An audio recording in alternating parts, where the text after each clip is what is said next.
नमस्कार मेरे प्यारे दोस्तों। मैं जयप्रकाश आप लोगों के बीच उपस्थित हूँ अपनी चौथी कविता को लेकर इस चौथे एपिसोड में, जो कि मैंने लिखा है एक ऐसे शीर्षक के ऊपर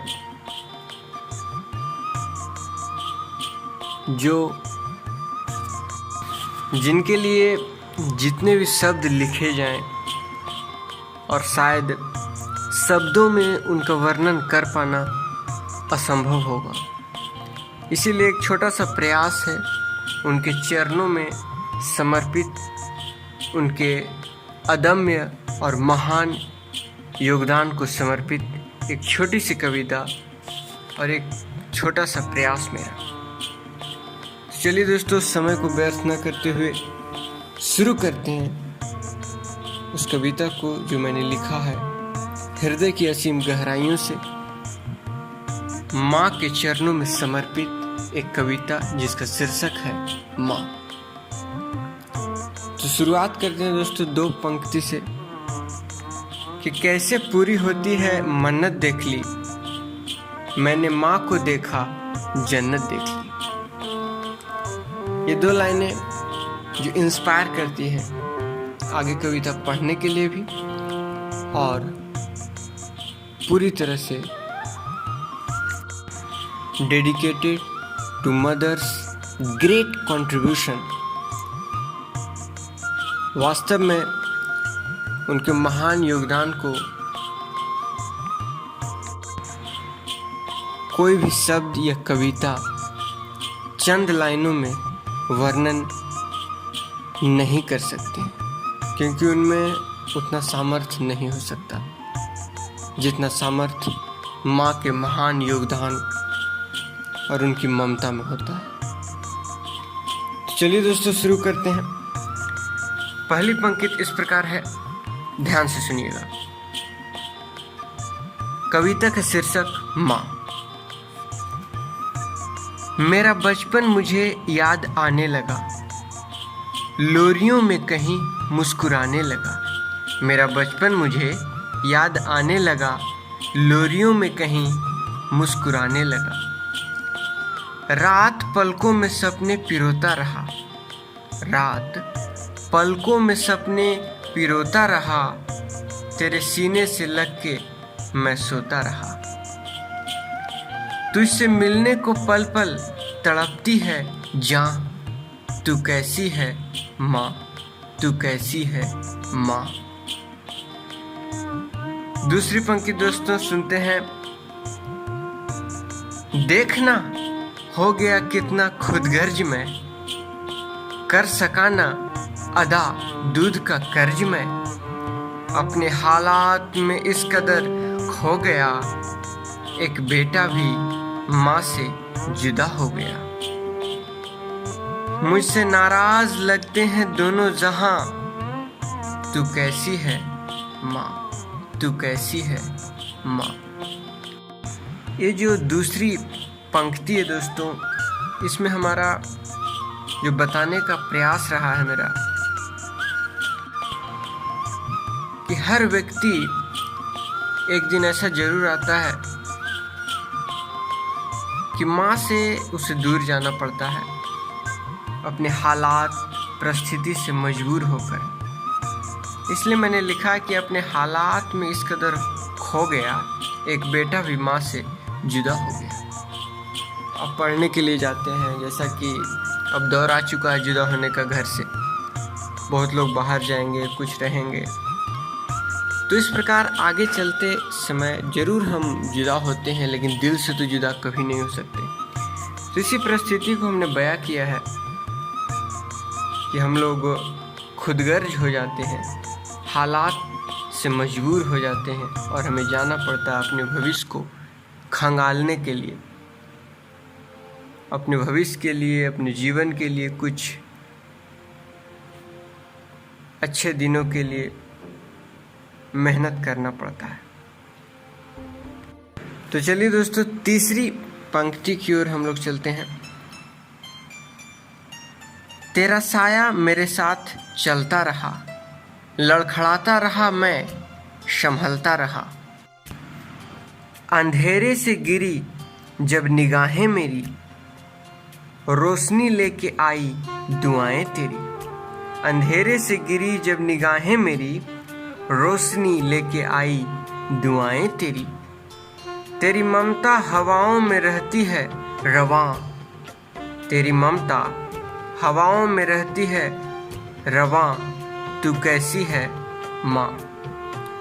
यहाँ पर जो शब्द एक प्रयोग किया गया है एक्सपेरिमेंट के रूप में, रवां शब्द इसलिए करना पड़ा दोस्तों क्योंकि रवां अगर मैं नहीं लिखता तो यहाँ राइमिंग तू कैसी है माँ नहीं मिल पाता, इसीलिए मैंने यहाँ रवां लिखा। रवां शब्द का अर्थ होता है उपस्थित होना, प्रवाहित होना, क्योंकि हवा की जैसा जो माँ की ममता होती है, हवाओं में भी ऐसा लगता है कि प्रवाहित है और हम कहीं भी रहें उनकी ममता छू लेती है। तो राइमिंग मिलाने का मेरा यही प्रयास रहा। तो आगे बढ़ते हैं दोस्तों, चौथी पंक्ति की ओर बढ़ते हैं जो इस प्रकार है। स्टार्टिंग भी इस प्रकार से ही है, तो चलिए सुनते हैं। इस तरह से रुकेगा ना ए सिलसिला, इस तरह से रुकेगा ना ए सिलसिला, मेरे कर्मों का मुझको मिलेगा सिला।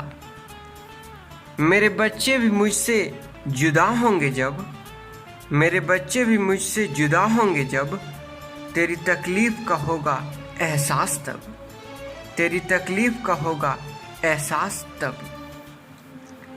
लेगा रब मेरा भी एक दिन इम्तिहान, लेगा रब मेरा भी एक दिन इम्तिहान, तू कैसी है माँ, तू कैसी है माँ। यहाँ पर दोस्तों कविता में एक कहें तो एक कड़वाहट है इस पंक्ति में, और चोट देने का मैंने प्रयास किया है।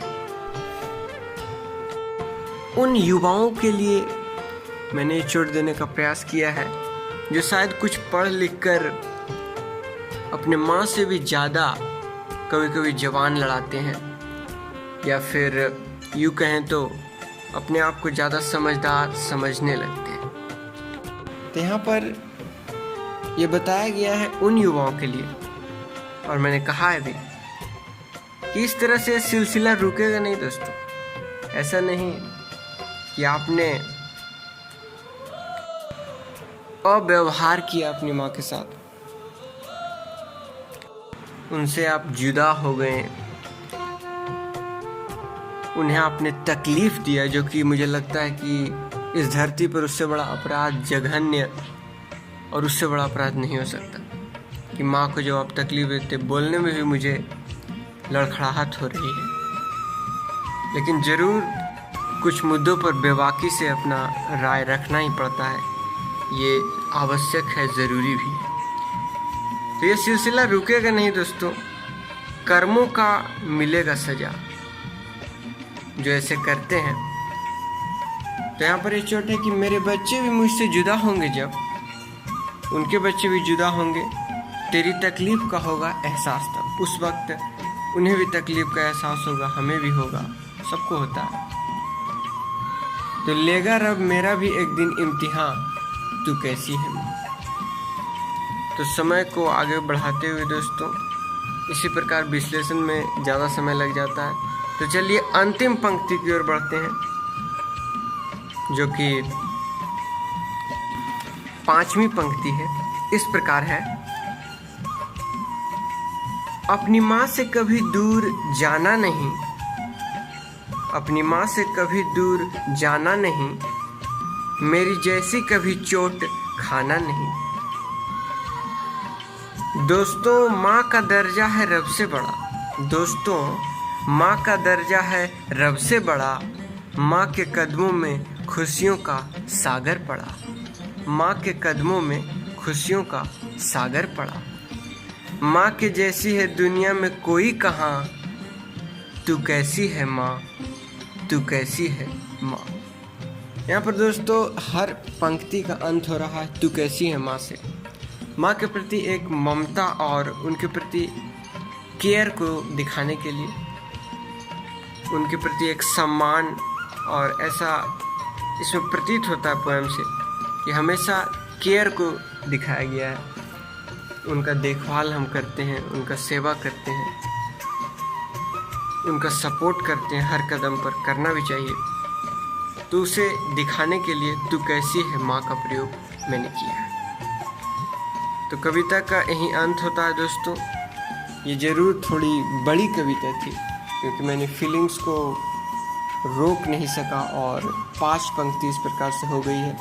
वीडियो क्लिप भी बड़ा हो चुका है, लगभग 10 मिनट का, तो इसके लिए बहुत खेद है मुझे।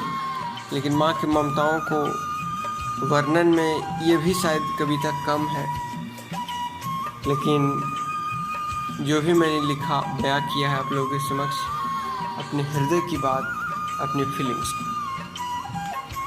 इन्हीं आशाओं के साथ मैं विदा लेता हूँ दोस्तों कि इस कविता के माध्यम से अगर कुछ एग्रेशन और कुछ खराब व्यवहार वाले जो युवा हैं, जो अपने आप को थोड़ा ज़्यादा समझ लेते हैं, माँ से भी ज़्यादा, तो इस कविता के माध्यम से एक छोटी सी विनती, प्रार्थना, उनसे भीख है मेरी कि अपनी माँ को सम्मान दें। मेरे चैनल को सब्सक्राइब करें या न करें, लेकिन सम्मान दें जो डिज़र्व करते हैं वो। इतना ही मैं बोलना चाहूँगा। आप तमाम व्यूअर्स का, मेरे दोस्तों का बहुत बहुत शुक्रिया सुनने के लिए। हृदय से धन्यवाद।